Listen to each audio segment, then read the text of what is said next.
Hi guys! Welcome kayo ulit sa ating channel. So, it's Jonah Cepeda TV here.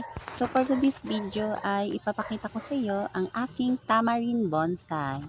So, 3 years old na siya ngayon.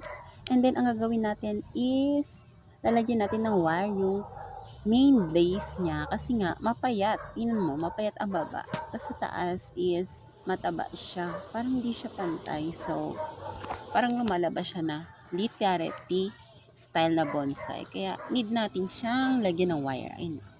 Iwa-wire natin siya kasi ang purpose nito is para kapag nakain niya yung wire is tataba din yung sanga.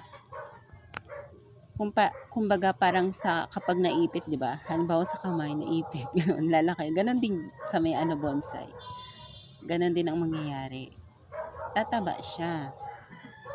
Ayan lang po yung process niya. Ayan lang po yung ginagawa ko para magkaano siya, base. Gumanda yung base trunk niya. Yun lang po. Thank you po.